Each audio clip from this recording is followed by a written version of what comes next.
And the whole trans issue is coming up in WNBA, and various coaches like, I don't know, she? I can't say who should be playing. Like they will not say a biological woman should be playing for the But they WNBA. It's they just absurdity. they know. I think Clay Travis said that he was going to I buy saw a that. franchise and have only trans players. Would they let him do that? No, because they would win every game. Yeah, And it was funny what he put up there. and Yeah, the Minnesota coach who wore a jacket, I mean, that was yeah, pretty, trans. with advertisements or a message about trans. She was also whining that there's too many men still in women's coaching, and the women don't get a chance to dominate the field as they should, given they're women. So obviously, she was walking into a logical inconsistency because she had had this jacket on that she wanted biological men in sports who would dominate it. And then she was angry that in her own coaching aspect, she would be dominated by men. So why wouldn't she have the same concern about women that were players that she does about biological male? Aside from the fact that uh, I don't think we're ever going, correct me if I'm wrong, but I don't think in my lifetime or anyone's lifetime we're ever going to see a woman transition to a man and play in the NBA. Does anybody believe that? I don't. I just don't think that's going to happen. And I do think you will see trans athletes in the women's because they're biological males at birth.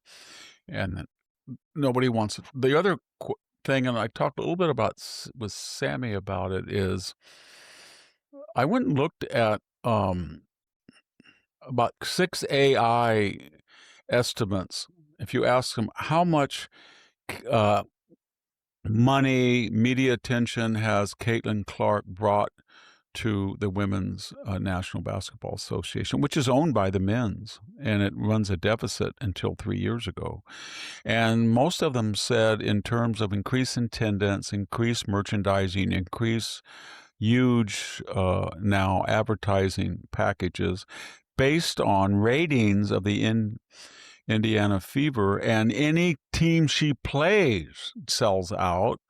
They figure that she has been worth $1 billion in added capital revenue and value free advertising. And as a result of that, the perennially bankrupt teams are now starting to break even, if not show a profit. And they are upgrading their travel facilities so women are flying private. They're not on like a college basketball team on United or American Airlines. They've got their own private jets they're leasing. They've got upgraded salaries. They're getting bonuses. And what is the reaction to all of that? The one woman who's doing it all, it's not any white woman. It's one white woman who is a superb athlete, Caitlin Clark, probably the best natural shooter, passer that we've seen in that women's category of women's basketball in 2 or 3 generations. And she's magnificent. And now she has a sidekick who is very good blocker, shooter herself, Sophie Cunningham, and she's beautiful.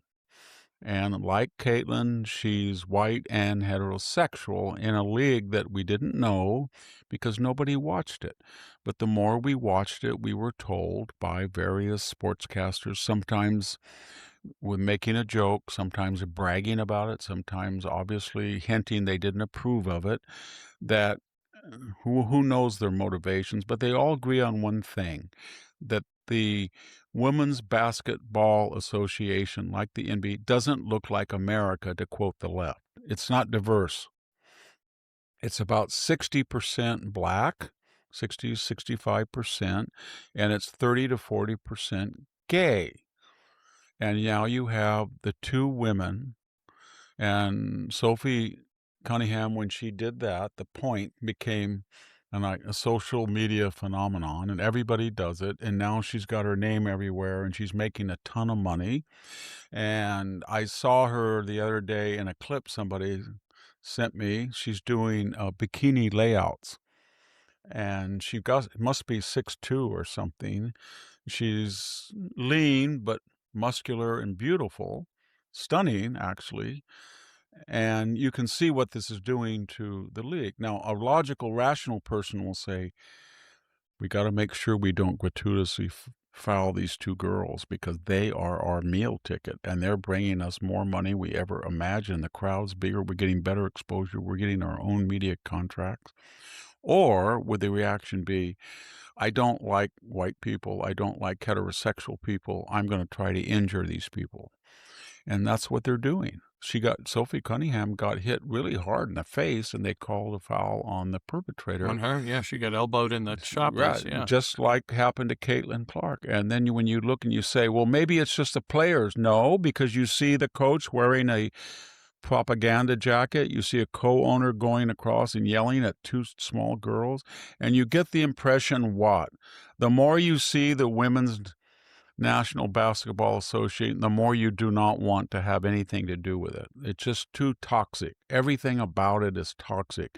It brings together the worst in American society. It is tribal. It is racialist. It is, it's got a sexual orientation chauvinism about it. It is projectionist, everything about it.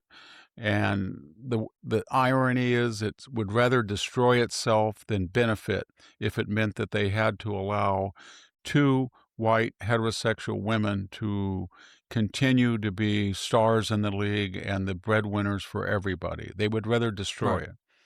Or not say this is a league for biological Yeah. women. There's something about that, Victor. It seems, and I could be totally wrong. I have no data on this, but my gut tells me it's the lesbians in the league and lesbians seemingly more so in general that seem to have um I don't know, favor the trans involvement in things woman as opposed to your wife, my wife, I think it gives heterosexual them women. additional numbers. I think 2% of the population is lesbian and 0.0001 is trans, but they'll take them. And they feel that it's another victimized tribal group that You they know, can join their coalition. But uh, it's not yeah. it's not going to work. At some point, Sophie and Caitlin and some wise investors are going to say, you know what? I want to make a league, or I want to go somewhere where race is incidental and it's not obsessive, and we don't talk about sexual orientation, and we try to be good leftists and represent America at quoting who we are. Who are we? We're America. We're diverse. We're proportionally represented. Use all of the left-wing boilerplate.